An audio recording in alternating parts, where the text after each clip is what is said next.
to Vladimir Putin. That was a Russian flag tanker. Give me strength.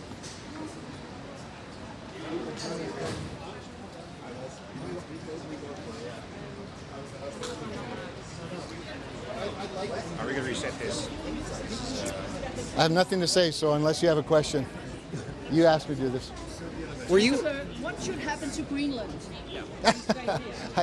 I think Greenland is a nice, peaceful country that we should work with Denmark to have a business relationship. Do you think there should be military intervention as it relates to Greenland?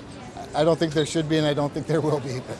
Do you feel confident about the administration's plan going forward with Venezuela? Do you think that they have all the necessary planning in place? I think it's quite solid, and I think if people could hear everything that we just heard, I think they'd have a renewed confidence in that, in both the planning leading up to it and the planning going forward. How worried are you about the process going forward about Greenland? Well, I don't know the process going forward about Greenland, but I'm quite confident that the two countries, our country and Greenland, or our country and Denmark, can work something out in a business relationship to take full advantage of the resources that Greenland possesses to the benefit of the Western world and the free world. And do you think if the administration does plan military action in Greenland, that they need to come to Congress first?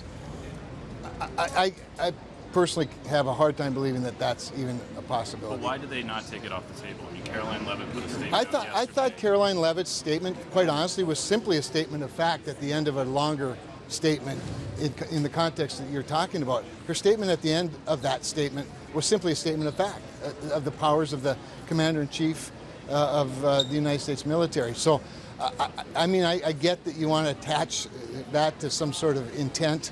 I did not. I thought it was, like I said, a solid statement of fact. Hi. Several of European and NATO allies are responding to these kinds of statements already, very much opposed to what they're hearing from the White House.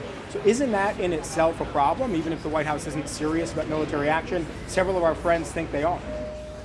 I think that President Trump's a master negotiator. Senator, what about the military down in Venezuela now in the area? Was there a plan for what's going to happen, how long they'll be there, boots on the ground in Venezuela at some point? I think the administration has been really clear that there's no intention to have boots on the ground. It seems to me that one of the strongest rationales for leaving the current regime in place is that this was a military operation to assist in execution of a legal warrant on criminals. It was not about a regime change. So the same regime is in place with the Vice President, the Minister of Defense, all the things you all know. I think that's what maintains the legal standing of the whole operation and the United States position. Did you get a better understanding of this whole arrangement for the oil? I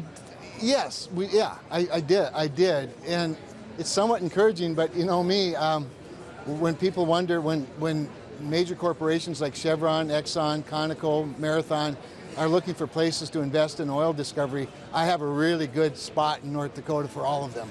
And we'd be happy to help them build refining capacity to use Bakken oil. All right, thanks, y'all. So what's the plan for Venezuela?